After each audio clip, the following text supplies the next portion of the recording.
Actually നമ്മൾ കിടന്നുറങ്ങുന്ന സമയത്ത് നവീൻ ഉണ്ടോ ബാബുച്ചനുണ്ടോ? ഇല്ല.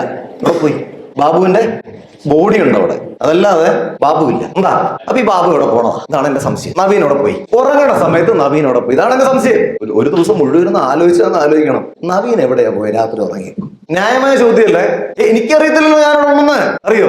എനിക്ക് ഞാൻ ഉണ്ട് എന്ന് അറിയണമെങ്കിൽ എന്റെ കോൺഷ്യസ്നെസ് ഓൺ ആയിരിക്കണം, ബുദ്ധിയല്ല ബോധം ഓൺ ആയിരിക്കണം. അപ്പൊ ഉറങ്ങുമ്പോ ബോധം കെട്ടുറങ്ങി എന്നാ പറയാം അല്ലെ? അപ്പൊ ബോധം കെടുക എന്ന് പറഞ്ഞാൽ നമുക്ക് നമ്മളെ തിരിച്ചറിയാൻ പറ്റാത്ത അവസ്ഥയിലാവുക എന്നാണ് അർത്ഥം. പെർമനന്റ് ആയിട്ട് അങ്ങനെയുള്ള ബോധം കെട്ട ഉറക്കമാണ് മരണം. അപ്പൊ എനിക്ക് തോന്നുന്നത് വെച്ചാല് ആക്ച്വലി മോഹൻലാൽ ക്യാമറ വെച്ച് കഴിയുമ്പോഴാണ് അഭിനയിക്കാൻ തുടങ്ങുന്നത് അല്ലെ? ക്യാമറയ്ക്ക് പുറകെ ഇരിക്കുമ്പോ ആരാ? മോഹൻലാലാ. ഈ അഭിനയിക്കുന്ന കഥാപാത്രം പുലിമുരുകനാന്നിരിക്കട്ടെ. ഈ പുലിമുരുകന് മോഹൻലാലിന് പരിചയം. പുലിമുരുകന് മോഹൻലാലിന് പരിചയം ഉണ്ടോ സുഹൃത്തെ? പക്ഷെ മോഹൻലാലിന് അറിയാം, മോഹൻലാല് സിനിമ കഴിഞ്ഞാലും പിന്നെ പുലിമുരുകനായിട്ട് കാട്ടി പോവാണോ? ആണോ? അല്ല. അവിടെ ആ വേഷം അഴിച്ചു വെച്ച് അടുത്ത വേഷത്തിലേക്ക് ആയിരിക്കും പോകും, വേഷപ്പകർച്ചയിലേക്ക് മാറും അല്ലെ? എന്ന് പറഞ്ഞ പോലെ ചിലപ്പോ ഉറങ്ങണ സമയത്തായിരിക്കും ഒറിജിനൽ നവീൻ ഉള്ളത്. ചിന്തിച്ചില്ലേ പറയും? ഒറിജിനൽ നവീൻ ആ സമയത്തായിരിക്കും നമുക്ക് അഭിനയിക്കാൻ പറഞ്ഞു തരുന്ന ഡയറക്ടറുമായിട്ട് കമ്മ്യൂണിക്കേറ്റ് ചെയ്യുന്നത്. നവീനല്ല ഒറിജിനൽ ആ ഒരു ജീവൻ. അതിന് നവീൻ എന്ന് പേരില്ലല്ലോ. നവീൻ ഈ ശരീരത്തിന് എന്റെ അച്ഛനും അമ്മയും വിട്ട പേരല്ലേ? ശരിക്കും ഞാൻ നവീൻ അല്ലല്ലോ. എന്റെ അച്ഛനും അമ്മ എനിക്ക് പേരിട്ടില്ലെങ്കിൽ ഞാൻ നവീനാണോ?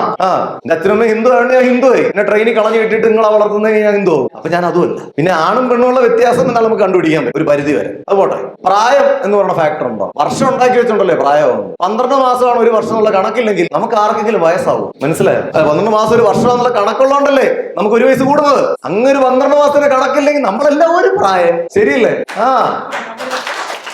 അപ്പൊ ചിന്തിച്ചപ്പോ തോന്നിയതാണ് നമ്മൾ ഈ പറഞ്ഞ രീതിയിൽ ആ ഉറങ്ങിക്കിടക്കുന്ന സമയത്തുള്ള ഒറിജിനൽ നമ്മുടെ സോളും നമ്മളെ അഭിനയിപ്പിച്ചുകൊണ്ടിരിക്കുന്ന ഡയറക്ടർ നമ്മളുടെ കമ്മ്യൂണിക്കേഷൻ നടക്കും. അതിനുശേഷം പുള്ളിക്കാരൻ വന്നിട്ട് പറയും ലൈറ്റ്സ് ഓൺ. അപ്പൊ സൂര്യൻ ഉദിക്കും. Lights on. Sounds on. അപ്പൊ കിളികളിലൂടെ കരയാൻ തുടങ്ങും. ആക്ഷൻ. അപ്പൊ നമ്മൾ ഞെട്ടി എണീക്കും. അന്നത്തെ ദിവസം നടക്കും.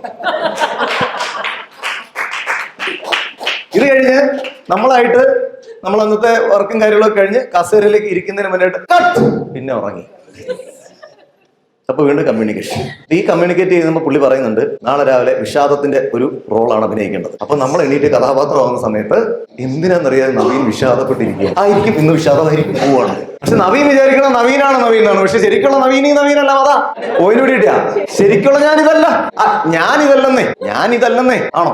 ഞാൻ ജ്ഞാനമാണ്, ഞാനിതല്ല. എന്താ പേര്? അങ്ങനെയല്ലല്ലോ പറയുന്നത്. ഉത്തരം പറയുന്നത് എങ്ങനെ? എന്താ പേരെന്ന് ചോദിക്കുമ്പോ എന്താ ഉത്തരം പറയണേ? My name. മലയാളത്തില് എന്റെ പേര്. എന്റെ ആരാ? എന്റെ പേരാണല്ലോ റഫീഖ്. അപ്പൊ എന്റെ റഫീഖ് അല്ല, എന്റെ എന്ന് പറയുന്ന സാധനത്തിന്റെ പേരാണ് റഫീഖ്. അപ്പൊ എന്റെ പേരാ അതാരാ? ഇനി എല്ലാം കഴിഞ്ഞ പുള്ളി എന്ത് ചെയ്യുന്നറിയോ? മൂക്കി പഞ്ഞി കിട്ടിയേ പിടികിട്ടിയ മനസ്സിലായോ? ഇതൊന്ന് ഡിസ്കസ് ചെയ്തേ. തലച്ചോർന്ന് വളരട്ടെ പ്ലീസ്.